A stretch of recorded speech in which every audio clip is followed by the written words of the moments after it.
All right, good morning, everyone. I am Janida Holt with Forge Breast Cancer Survivor Center, and I'm here with founder and executive director of Nancy's List, Nancy Novack, today for our coffee conversation. Thank you for tuning in with us this morning, and thank you for joining us, Nancy. And we would love to just go ahead and get this highly anticipated coffee conversation going, if that's okay with you. Yes. All right. So, first things first, can you tell us about yourself and your journey with ovarian cancer? All right. I'm Nancy Novack. I was diagnosed April 29th, 2004 with stage 4 ovarian cancer that had metastasized to my liver. I thought I had appendicitis, and I had this ache and this pain on the right side of my belly that didn't want to go away. So I went to an internist to examine me and set me down for a CT scan. I knew nothing about cancer. I didn't even know what a CT scan was. I said, sure, And quite a long time later, she called me and she said, you want the good news or the bad news? And I said, the good news. And she said, okay, you don't have appendicitis. I said, yippee, yay, terrific. Okay, thanks very much. She said, you want the bad news? I said, no. And she said, you have stage 4 ovarian cancer. Your liver is twice the size it's allowed to be, and it's more like a small watermelon, and your right ovary is the size of a grapefruit. I always love the tumors are talked about in terms of fruit. It's hilarious to me.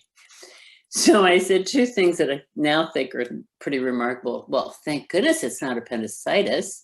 And what's stage 5? So that was my level of knowledge. I was swept away to Stanford, where I was treated. I lived in the north, in the Bay Area, San Francisco Bay Area at that time, to meet the man who was going to save my life, right? And when I walked into the cancer center, I thought I was going to just pass out. I mean, it was just like this moment of reality hitting, and the moment that really changed the rest of my life. So around 8:30 that night, this man walked into my room, and there were some surgeons sitting in the corner waiting for their directions, and my family members all around me. And it was like, I was really a brat by then, but I said, so who might you be? You have to understand, I've been poked and probed by everybody in humanity all day long. And it was like, I just was a little bratty. He said, I'm your doctor. So that started this relationship that has been the most amazing relationship of my life. To turn my body over to a total stranger is a leap of faith, right? And so he said to the surgeons who were sharpening their scalpels, that looked like to me that they could go home because we weren't doing the usual thing for ovarian, which is to debulk you and take out. It's like a hysterectomy times 10. We weren't doing that. He said, she's too sick for the surgery. We're starting chemo right now. And that was pretty scary. And then he said, yours is a very bleak diagnosis, and you have a really challenging prognosis. I think I can help you, and I am with you. And everyone in the room heard those words. And there were some tears, and there were big sighs. And it was those 4 words, I am with you, became my mantra. It was just, it's still, every time I say them, I can feel like my heart just. And then he said something else that still blows my mind. He said, when your friends and your family all go home tonight and you freak out about what has happened to you today, here's my home phone number. Please call me. Now, how many doctors have ever said that? And I did call him. I did call him at 2:30 in the morning. And he was as kind and gracious and authentic and real and honest with me as he was always in my cancer experience. And I just wish everybody had somebody as trustworthy and as human as he is as a doctor.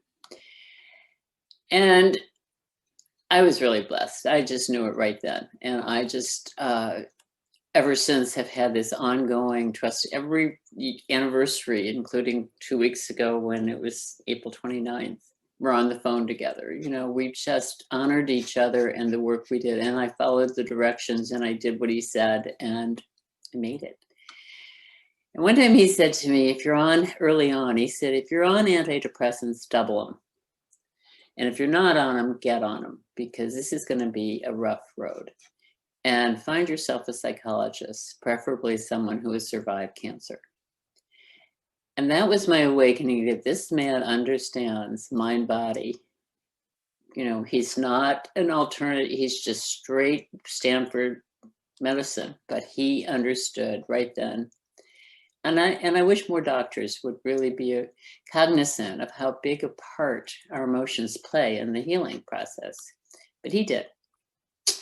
And I trusted him, and I never felt alone. And I called him whenever there was something going goofy, and just, he was right there. So it was wonderful. And I think the level of trust that I established with him right on allowed my heart to open. And I had that with him. I felt it with I call them the angels in my midst, the nurses that are in the infusion rooms that are just extraordinary people. And it was just like, I think if anyone asked me, and they always do, what did you do differently? Why did you survive stage 4 ovarian? And I said, I just think my heart went bursting open, and I just let all this love and blessings come in. And I really feel like it. Can't explain it. I didn't sit under a lotus blossom tree in Madagascar. I just didn't do that. And I had really good friends who walked the walk and held my hand, and they called themselves the Nancy's A team. And I just was so fortunate, and I know that, and I'm extremely grateful.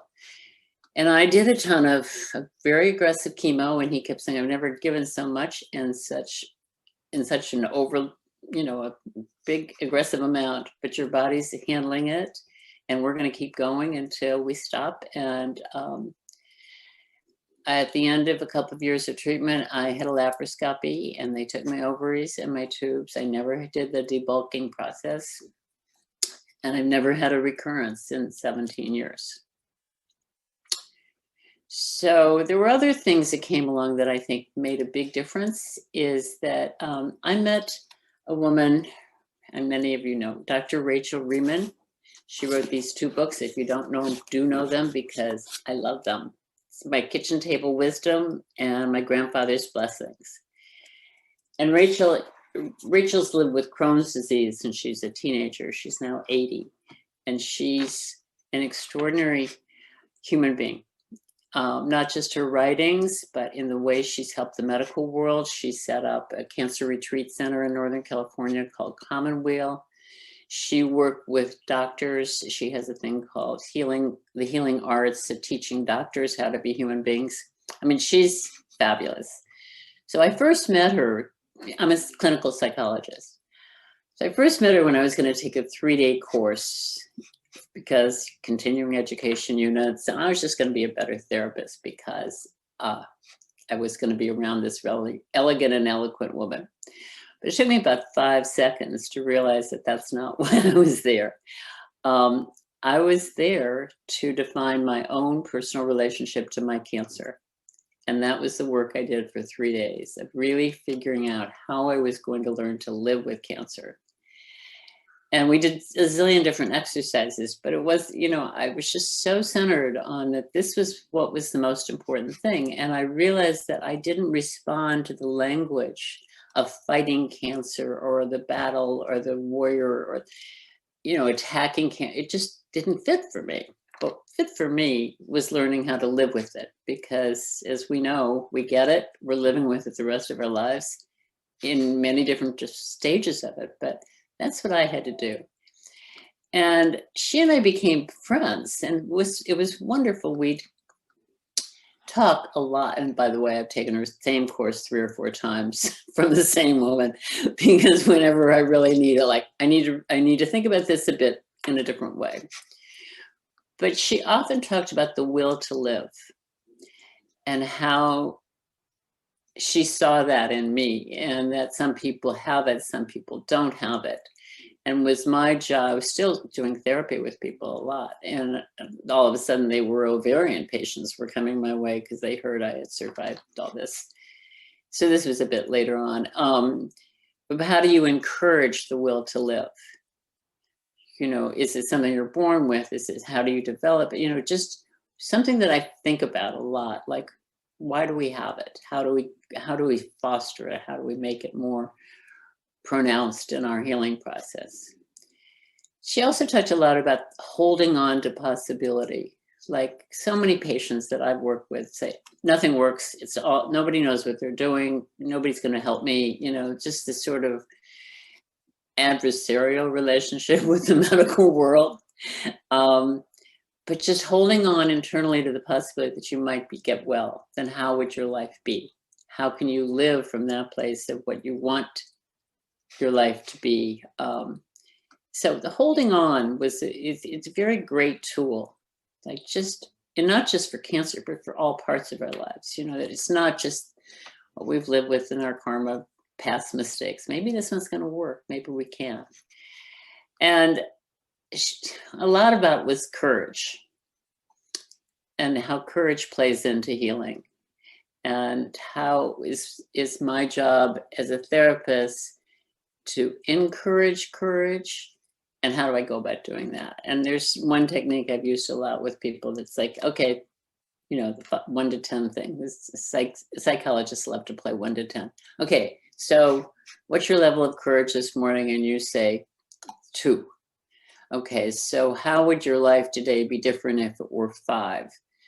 And then you say, well, let's act as if it's 5.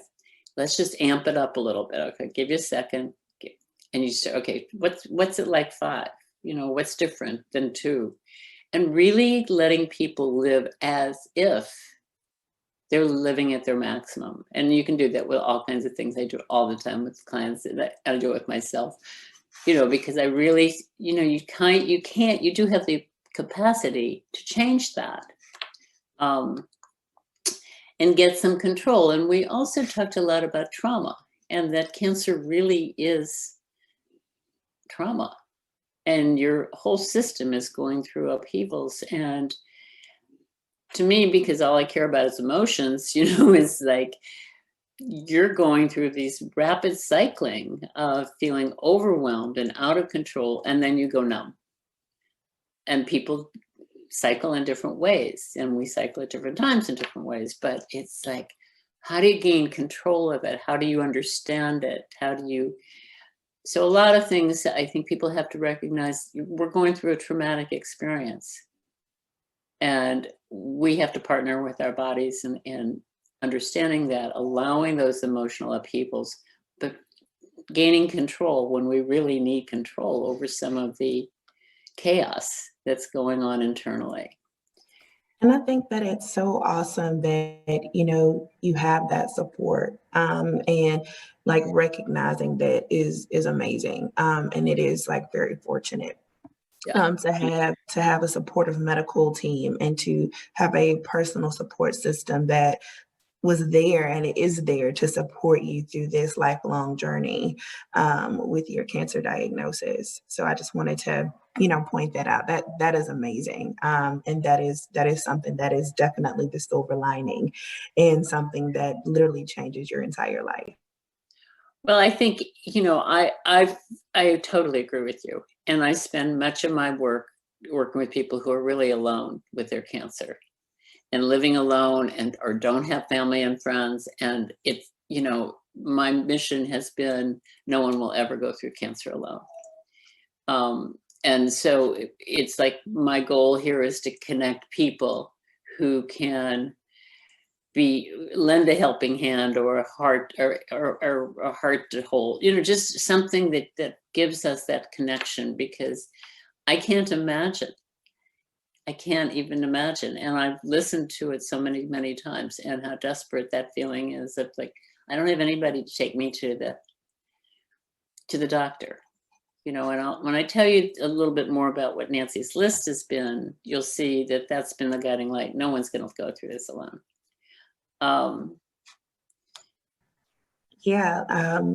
We know that you are the executive director and founder of Nancy's Lisco. Can you give us some background on that? Like the services, the founding, the resources that you provide?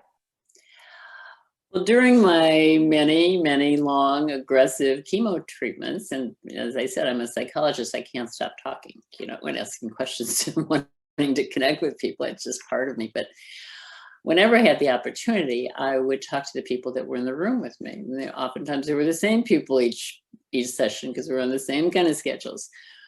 But I invited them to tell me their stories. And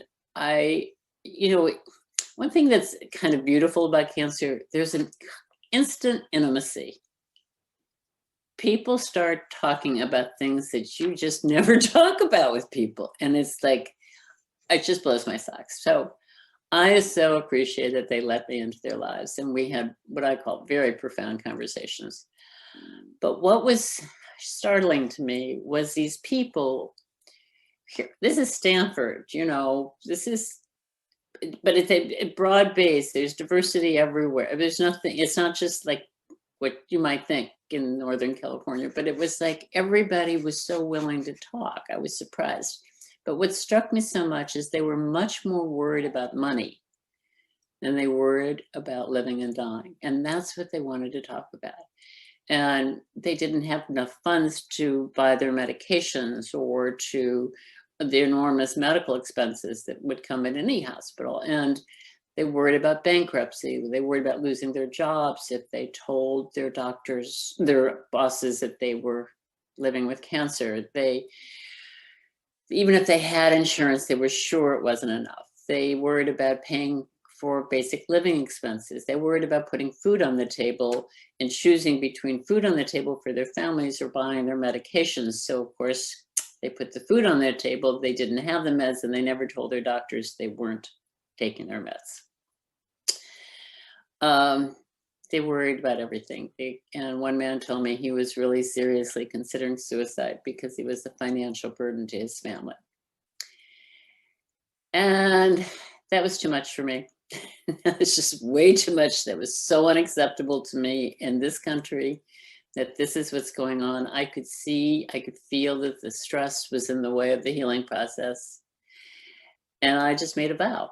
I said that I knew that financial assistance was out there and I was going to find it. And I was going to make all the patients that are going through cancer know that it was, know what it was, make it accessible to them, to train the healing professionals to work with the people more about their money situations. And I wanted to create a community that would really support to mitigate the stresses of the financial concerns. I used to say to myself, I can't rely on institutions, but I know we can rely on our humanity.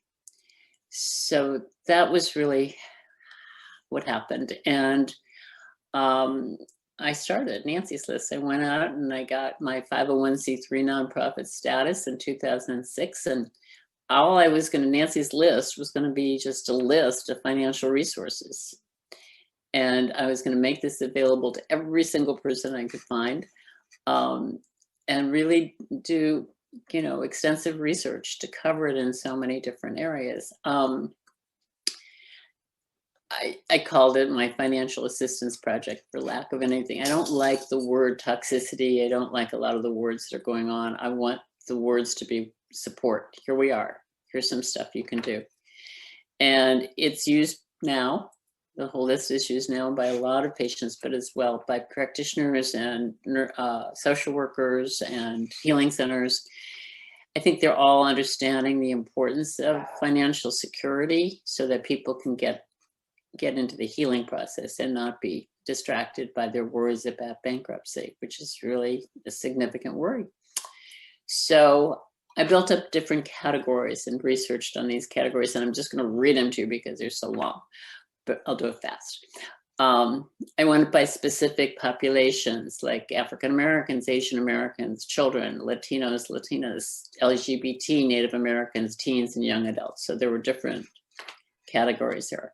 There are camps. These are one of my favorite things. There are free camps all over this country, absolutely fabulous camps for kids and their families, and teens and young adults, all these things, which are maybe a week for camp, for the kids camp, and then a week of family camp. It's extraordinary. I had all my kids going to camps and they loved it. And they, you know, they all knew they had cancer, but that wasn't why they were there. They were there to just be kids. This whole thing about co-pays and health insurance and medical expenses. There's a lot about general living expenses, legal resources, where you get lodging. If you have to go to a different hospital to get treated, where would you get free lodging? So these are all free things. A lot about medication assistance, and we'll talk about that in a little bit. But there are a lot of these gorgeous retreats for adults all over this country. And, you know, you have, for most of them, you have to find your way there. But they're, you know, a week of a beautiful retreat for free. So the people that I met that are doing these camps and retreats, they walk on water in my mind. They, you know, their whole community gathers together, raises the money to support these. They have medical teams there. It's all volunteer. It's all really, really extraordinary. A whole lot of scholarships are available for kids who either have cancer or love someone with cancer, a parent that had cancer. So they're amazing. That's good. There's a whole lot about transportation and travel, about airline companies, not, well, some of the big ones, but I mean, private people with jets will fly you to a different hospital or whatever you need for free. Then it's broken down by types of cancer, like where the breast cancer list is the longest of all. And I'm glad to report that. And then there's wish fulfillment organizations for kids and adults, like Make-A-Wish, and they do wonderful things for the cancer community. So this was all very important. I also did, in the time of COVID, when COVID started, did a ton of research to find out where resources were for all of us. And there, I was astounded by how many people were really giving from their hearts and their souls and their pocketbooks to support people with cancer through COVID. A lot of the money dried up because the need was so intense. But some of it's coming back and some of it are moving on to other things. But I have a lot to say about this because this is so important. One of the most important things I can say to you is you can negotiate anything on finances in the cancer world. And people have to know that, and they have to practice that, and they have to role play it to figure out exactly how to do it. But it is so important. You can negotiate with hospitals. I did it. You can negotiate with practitioners. You can negotiate with credit card companies. Many are actually quite compassionate. You just have to kick ass a little bit and go for it. And I'll tell you what worked for many people I worked with. There's so many people and organizations that really understand the importance of financial supports. And we just have to turn people on to finding them and taking the time to go get them and just be. My ideal world is the patient doesn't do this. My ideal world is as soon as someone's diagnosed and they say, how can I help? And you look and you say, you're the one. Would you take over my finances? Would you check my credit cards? Would you pay my bills? Would you go and look for disability insurance? Would you, whatever that person needs, take it away from the patient, because that's not where it belongs.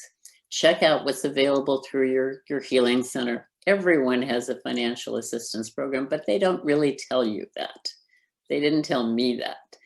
They didn't tell, and you know, they just don't tell you. There's social workers in every hospital. They don't tell you that. You have to ask for it. So we need to really make people aware that there is help. They just don't tell you all the time. A couple of examples from my own experience. I was in San Francisco and I was practicing therapy, and one young girl came in holding this extraordinary, huge bill for a very simple cancer procedure that she had had at the hospital at UCSF. And she's crying her eyes out. I can't pay this. I know I have to. I can't pay this. And I said, okay, wait a minute.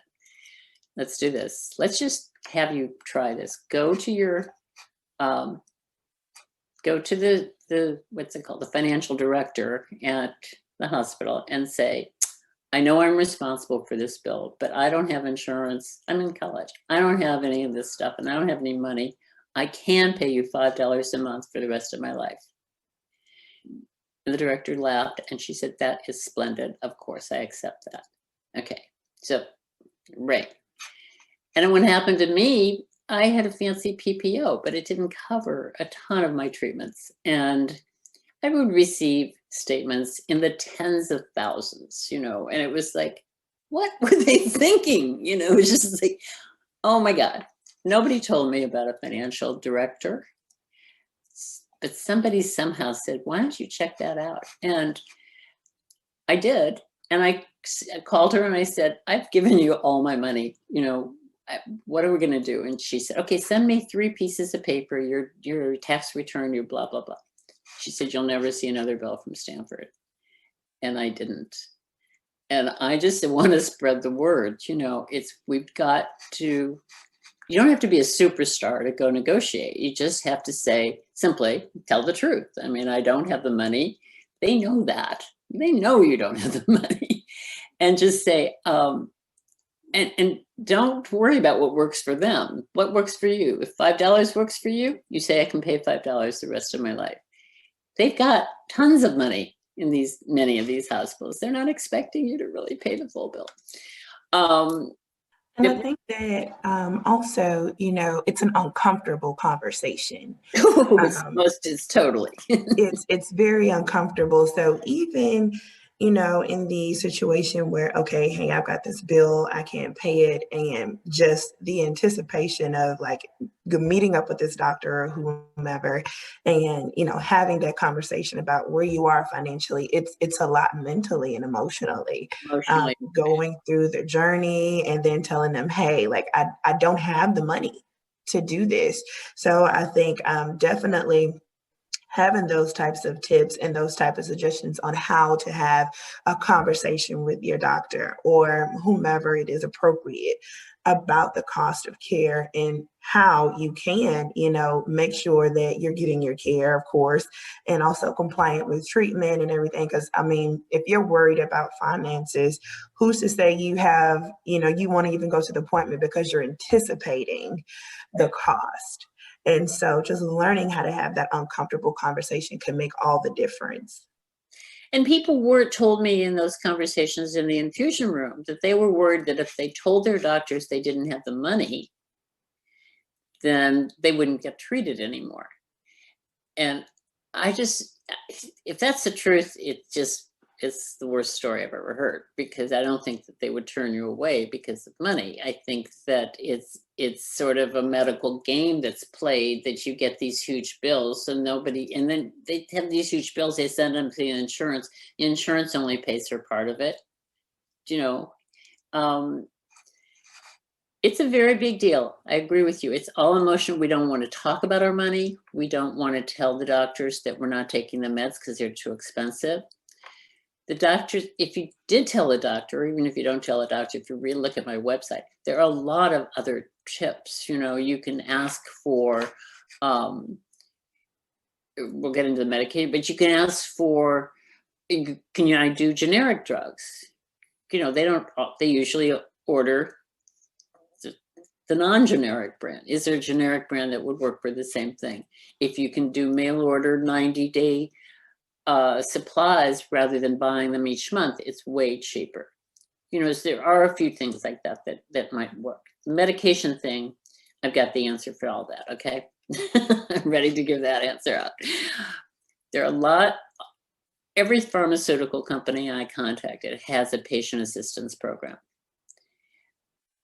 Did they tell you that at the doctor's office? No, but you call them and you say, this is what I need. And they say, okay. And they can either, they're different. They may pay for co-pays for people who have health insurance and cut out the out-of-pocket expenses. They might provide prescriptions at no cost to people who don't have insurance.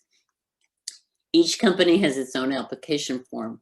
On the website, there is a chart there that I think is splendid, that was put up by Triage Cancer. And it's a great starting point. And so they sort out by every drug that you might use, and they'll tell you exactly what the assistance program is. So there is, you know, if we can only make people aware that these medications are ghastly expensive. If we can make people aware that to cut their costs that way, that would be a huge thing. And you can take all your medicines to your doctor, take a list of all the medicines you're taking to your doctor appointments and see if you still need all these things. Because nobody, or rarely do you hear them say, you don't need to take that anymore. But maybe you don't, you know. So it's just, we have to be just more aware of that they're aware. But certainly I have a huge list of all the medication assistance programs that are on there. And they're probably up for one. There's one for every drug we're all taking. So that would be helpful.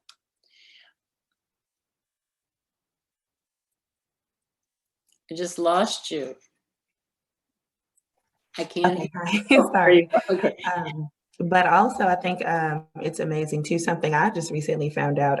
They also do the couponing as well for medication. So even asking them that, I think all of those tips are amazing. And you don't usually know that. So I think that's an awesome resource for sure.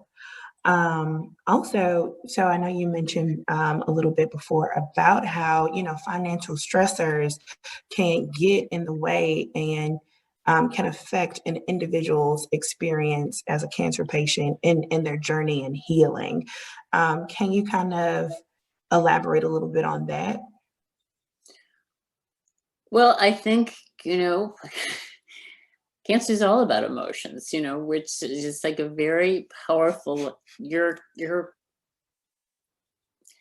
stressed because you can't provide. You know, that's what these men were saying to me, or these mothers were saying to me. I can't take care of my children in the way I want. This is a dreadful feeling on top of everything else, you know, or if I'm a financial burden to my family, maybe if I just check out, they'll be better off. I mean, you could almost just go down. It's just the worries. You know, we always say in cancer that mitigate the stress. You know, get rid of as much of the stress this person's living with. That's why the support teams work, or the support groups work, or, you know, one of the benefits of this horrible pandemic is that more people are finding support online, that they don't have to go to a meeting. It's available. And if people, you know, it's all about stress. Cancer seems to be, you know, whether it's about the money, or it's about your numbers, or it's about whether you're going to get the white cell count right. You know, and I had that issue over and over. I couldn't get that right, so I couldn't have my treatment. And then I was afraid I was getting behind and what would happen to me. And, you know, it's just like, I would amp that up into like, oh my God, I just failed. What did I do wrong that I didn't get my white cell count? You know, just like, it's just endless stress. But I think if you find, I mean, I love Nancy's list for a lot of reasons, but I think that there are, and I'm going to give some names of places that I think really are supportive as far as the emotional well-being. You know, the cancer support community, which is all over the country, it's all over the globe, is a wonderful resource, and they do a lot of their work virtually.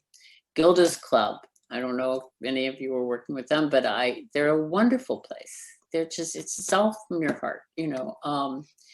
Triage Cancer is great for some of the things we've just been talking about, as well as legal resources. It's more information. It's not like, you know, coming from here, but it's good. Family Reach is a wonderful group that helps with finances and just all the emotional support that we're talking about. Needy Meds is where I send everybody about medication first, because they seem to be just so comprehensive and just loving people.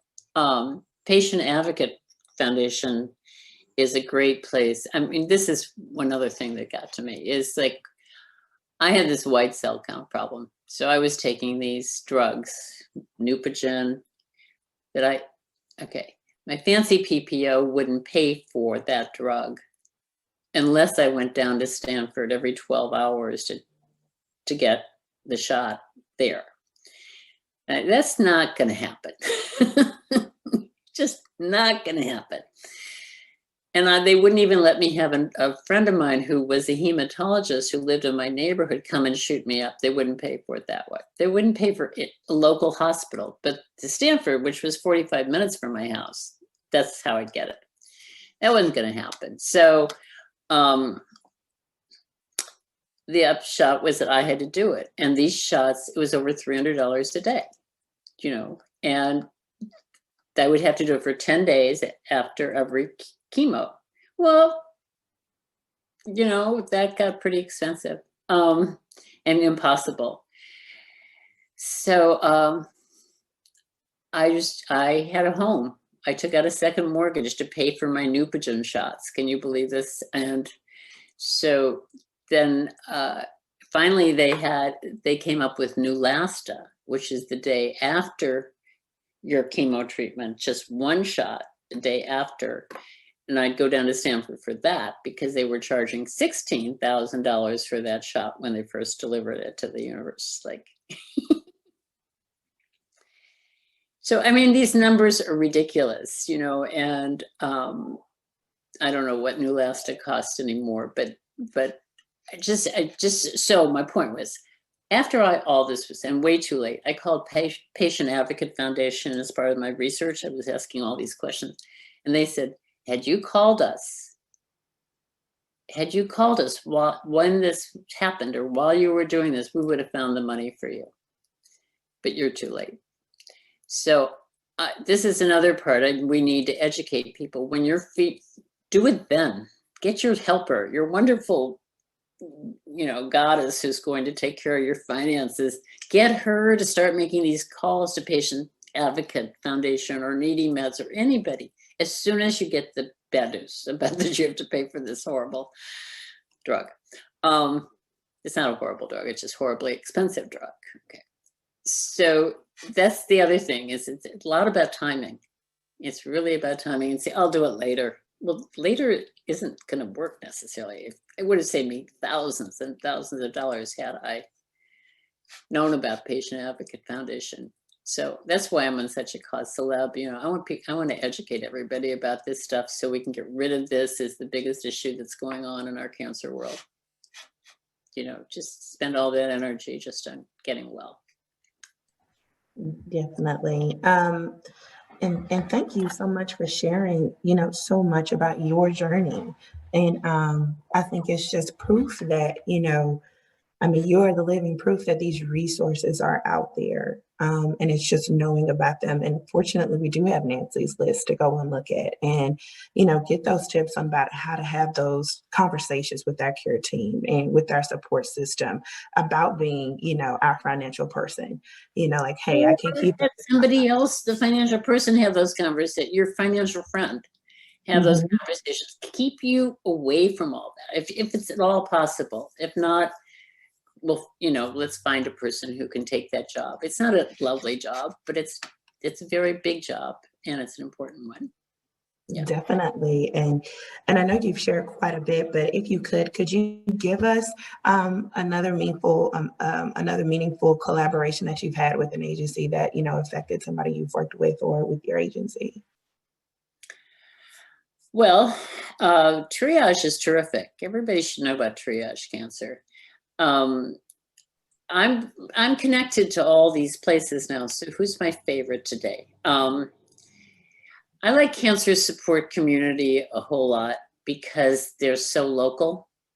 And one thing that is really, it may not be important so much right this second, but they're partnering up with the Biden family, or with Jill Biden particularly, to make a really impact on reducing cancer in whatever ways we can, or reducing the painful parts of the cancer experience in whichever. So they have some clout to get things done on a national scale. So I'm really supporting of that. I think if you go through this, you're going to see things that resonate with you. You know, that just make a difference in your particular thing. I think if this is a breast cancer organization, in large part, if you go through the breast cancer listings of who has financial services for the breast, it's amazing. you know, and you'll find one that speaks to you, I think. It's hard for me to overgeneralize that, but I think it's really, it's very personal, what you need and what you're looking for. So there's so many good, that's the whole point. There's so many good things that are happening to support us. We just have to tell everybody. Definitely. And are there any final thoughts that you'd like to leave? Oh, I have some more with? things to talk. Do I have more time? Do I have more time? Well, we actually don't have a whole lot of time Okay. left. Yeah. It's been such a good conversation. Yeah. Okay. Well, just thinking about this, one of the things that I did do when I moved to Texas 6 years ago from California, which was a leap, is write a book with 42 other people who were living with cancer. Most of them were patients, but they were also caregivers. And this was a book written specifically, or we all agreed that this was written for newly diagnosed patients. And if you remember what the doctor said to me, I am with you. I'll show you a copy. So he said, I am with you. And I told you those were my favorite words. Well, this is the book, which is titled, I Am With You, Love Letters to Cancer Patients. And these are just personal stories of encouragement and support, and to sort of help that person through the first night or forevermore when the fear overwhelms you. And just they're lovely. And we've been putting them in different hospitals. Nurses put them at their bedsides of people when they're hospitalized. They're putting in new patient packets. Organization support groups are giving them to people in their support groups. Friends are giving them to friends when they get diagnosed. And it's just a touching book that hits you right at the right time. And someone said, it's not just about cancer, it's just about how to live a life. So I'm really proud of that book. And it was a great adventure to do it with these people because we all share the same purpose. It was like, let's put our hands out, let's hold hands, let's hold our hearts, let's, take care of each other. So my final words is, Nancy's List is my love letter to the universe. It's my expression of gratitude for my recovery and my miraculous life. And I really want to say, I think if we go through cancers, it sounds crazy, but if we can open our hearts and we can tap into our own will to live, and if we can allow the angels in our midst to embrace us with hope, and if we can find some meaning to our experience and live the experience with gratitude, it just might be transformative. It just might be a bit almost enlightening. And I feel very, very blessed by the beautiful people that have come into my life because of cancer and the opportunity to be with all of you today. So I'm very, very grateful. Thank you so much, Nancy, for joining us today and just giving us, so much insight and so many different tips about ways to address financial hardships with a cancer diagnosis and how to, start their process to even healing and the resources that are out there and available for everyone. And we're just very grateful to have you in this space. Thank you. Thank you. I've loved it.